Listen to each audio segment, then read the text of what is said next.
Now this morning, the potential of more confusion over masking may be on the horizon. The Justice Department is seeking to overturn the recent ruling that ended the federal mask mandate on planes and public transit. A lot of confusion here. Political correspondent Stephanie Lieberman has details. Hey, Stephanie. Hey, ladies, good morning. Well, the White House has said the Department of Justice was going to wait for the CDC to weigh in before deciding whether or not to appeal, and that is exactly what happened yesterday. The CDC told the Department of Justice that its public health recommendation is that masks continue to be worn on indoor public transit, and therefore the Department of Justice officially filed notice that they're going to appeal. But this appeal is really about more than just this specific mask mandate and this specific ruling. That was something that White House Press Secretary Jen Psaki stressed during yesterday's press briefing, even before the DOJ had announced its appeal. Take a listen.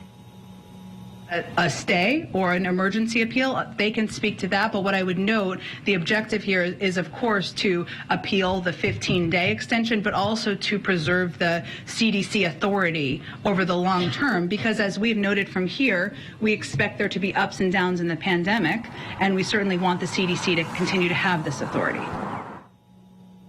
So it really goes beyond this particular mask mandate, really making sure that the White House wants to make sure the precedent set going forward is that the CD does have the authority to make these kind of emergency public health rulings. Now, what we don't know yet is exactly what the Department of Justice appeal is going to look like.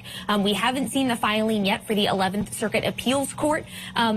So what we're waiting for is whether they request an emergency stay of the lower court ruling. If that's requested and if that's granted, that could mean as quickly as the mask mandate went away earlier this week, it could come back. So we're waiting to see whether that happens. Currently, the mask mandate was only set to be through May 3rd. And even though earlier this week we saw those viral videos of people cheering and being excited about not having to wear masks, especially on airplanes, a recent poll shows that 56% of Americans do support a mask requirement for, public transportation like planes, trains, and buses. All right, congressional correspondent Stephanie Lieberman reporting live for us this morning. Thanks, Stephanie.